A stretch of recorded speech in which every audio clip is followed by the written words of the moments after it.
বাংলাদেশ জাতীয়তাবাদী দল Italy Bolzano শাখার উদ্যোগে নবগঠিত কমিটির অভিষেক ও সাংস্কৃতিক অনুষ্ঠানের আয়োজন করা হয়।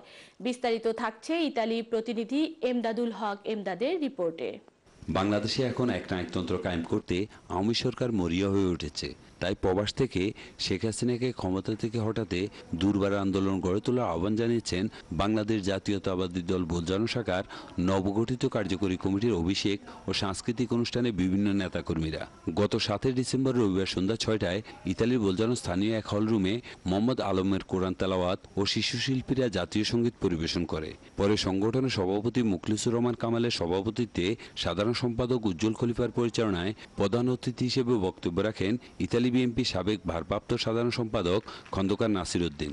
আমরা কিনে গেছি বিগত 1 বছর আগে র‍্যাব বাহিনী আওয়ামী লীগের সহায়তায়, নারায়ণগঞ্জের সাবেক ওসমানের সহায়তায় নারায়ণগঞ্জে যে 11 জন নাগরিককে হত্যা করেছে তার বিচার কোথায়?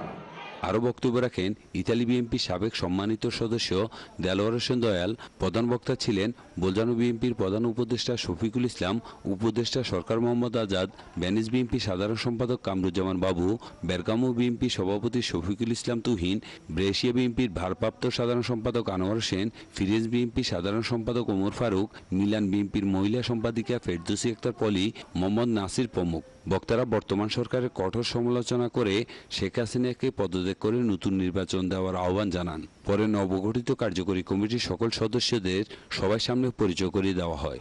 সাংস্কৃতিক পর্বে বুশো আশিকের উপস্থাপনায় শিশু শিল্পী সারামিনী, সারিকা, রুনিশা, স্থানীয় শিল্পী বাপ্পি, জিসান, নাবিল চমৎকার সঙ্গীত ও নিশিতা এবং স্থানীয় শিল্পীরা নৃত্য পরিবেশন করে। অতিথি শিল্পী লন্ডন হতে আসা রোবায়জান ছাড়াও আনকোনার রত্না ভূঁইয়া ও মিলানুর নিতু ফারজানার গানের তালে তালে উপস্থিত দর্শক নৃত্য করতে দেখা যায়।